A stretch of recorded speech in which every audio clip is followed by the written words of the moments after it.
A year later, Uvalde is strong, but still struggling. Families devastated, hearts torn. Not a moment goes by that I know we aren't confronted, aren't thinking about all that's going on and has gone on. 19 innocent, unsuspecting children and 2 teachers murdered inside their classrooms at Robb Elementary. The calendar says it's been a year since the attack. It almost feels like time stands still for so many. Because May 24th you can't, as the families ourselves, of course, the community members, there's no moving on. The pain of unimaginable loss, overwhelming for families of the victims. Every day, every second, and just imagine everything you love getting ripped from you. Agony, magnified, some say, by a slow-moving investigation, a lack of accountability for responding officers who waited more than an hour to confront the gunman, and a failure of the Texas legislature to pass stricter gun laws in the wake of the massacre. Everybody will say, oh, guns don't kill people, people kill people. But we're allowing these people to use these guns to murder people, and it doesn't make any sense. For many here, nothing makes sense anymore. Their small town, dotted by murals and memorials, honoring friends and family, gone for a year now, and never coming home. Texas Governor Greg Abbott has ordered flags lowered to half-staff across the state today and is calling for a moment of silence at 11:30 this morning. Corey, that's the time the attack began. All right, Jay, thank you very much for that. Detroit is a city of many ironies. The streets of the Motor City are largely empty. What was once the 4th largest city in the U.S. could fit Boston, San Francisco, and Manhattan into its footprint, but no longer makes the top 20 in population. And since more than half of its 2 million residents fled after the 1950s, it is a city of both thousands of abandoned homes and an epic level of homelessness. But a faith-based charity here has a small solution to one of Detroit's biggest problems: tiny houses. A reverend, fittingly named Faith, has written the book on them. We were looking for a way for people not only to stop being homeless, but to stop being poor. If you have something you could leave your children the way my parents left to me, then the sky's the limit. I mean, you really could become middle class. That's the happily ever after that we're all longing for right now.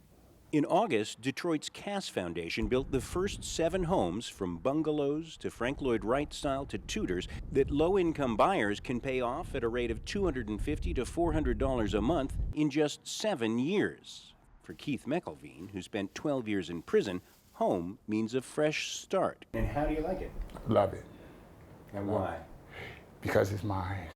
20 more tiny homes like his are going up here this year. Across the U.S., homelessness is concentrated in urban areas like Detroit. But now there's a movement with cities from San Francisco to New York building tiny homes like these to give a little piece of the American dream to many who've stopped dreaming. Since Motown came roaring out of bankruptcy, downtown glitters and rents are high. But here and across the U.S., homeownership is at a 50-year low. Detroit doesn't have so much a housing shortage problem as they have an affordable housing shortage problem. And the tiny homes really, I think, does a good job of addressing that. So far, diminutive domiciles like these play only a small role in solving a colossal problem. I'm able to come in with a key and close the door, and all that madness stays out there. But for those now living in close quarters all their own, it's a big deal. John Hendren, Al Jazeera, Detroit. The first time I realized that truly that I was probably in the wrong business for me was when I took a client to lunch and I recognized that what I really cared about was his client's life, not about their business. This is the paddle instruction. I'd had a good career and been quite successful, but I was a miserable man, and I didn't want to be miserable like that anymore. I wouldn't counsel suffering, but there is a value to it. From the rear of the canoe, if we can't get in, I was embarrassed for people who said they needed God. I was a pretty confirmed atheist agnostic for a long time, saw no need for church. I had no need for God. Just was not important in my life. I was doing it just fine on my own, thank you very much. If you're familiar with Simon and Garfunkel's song about I'm a rock, I'm an island, that was my theme song.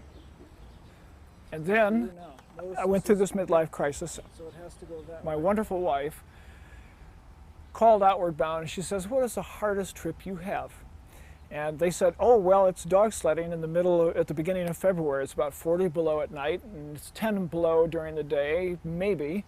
And it's really, really hard. And my wife said, sign him up. I went on this dog sled trip in northern Minnesota.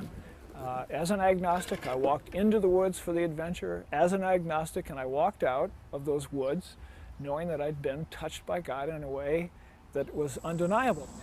Religions that have used the wilderness as a touchstone. The Jewish tradition is 40 years in the desert. In the Christian tradition, there are the desert fathers and mothers. Buddhists have wilderness forests, generally and almost always in the mountains, because that's where the Buddha found nirvana. Now I take people into the wilderness to find the incredible sense of purity and sense of connection, and the sense of simplicity, and the sense of spirituality. What I really love about being out here is it slows you down, and it's calming, and it's very centering, and it just makes you feel peaceful. When you paddle in a river, you realize that there's more to life than simply hurrying from appointment to appointment or spending time in front of this computer screen. I feel very blessed to be able to do this work and to watch what happens to people when they have those moments of, oh my God. So let me just throw the forum open to you. What has happened for you on this trip? We've all been raised and trained with the cell phones and the computers, and just we're continually plugged in, text messaging, and feeling that we always need to be in touch with the immediacy of information, and all of a sudden to unplug from all of that is amazing experience. Thank you for calling Butterball Turkey Talk Line. All sorts of questions, turkey related, Thanksgiving related. How may I help you? She had just baked a cake, and she saw how the cake rose. So she thought that the turkey was going to expand in her oven, and she would not be able to get it out of the oven. They wanted to know where the thigh was. There's no meat on this turkey, and I realized they roasted it upside down.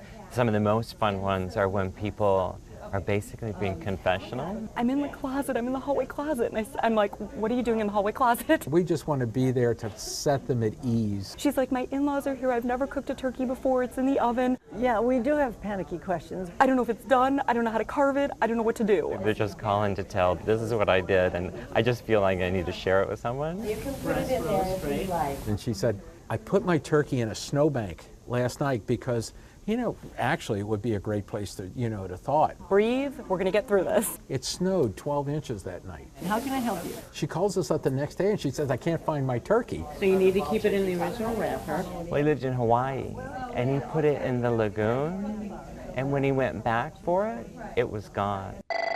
Butterball Turkey Talk Line, can I help you? It's wonderful how we get involved with the lives of people. It's a father, and we hear kids laughing in the background. We hear water splash, and we're thinking, what kind of phone call is this? We're here to help. She had asked him to thaw the turkey and bathe the toddler twins. Well, he decided he was going to multitask. It's an absolute passion. We love our job. When people hang up, they're so grateful.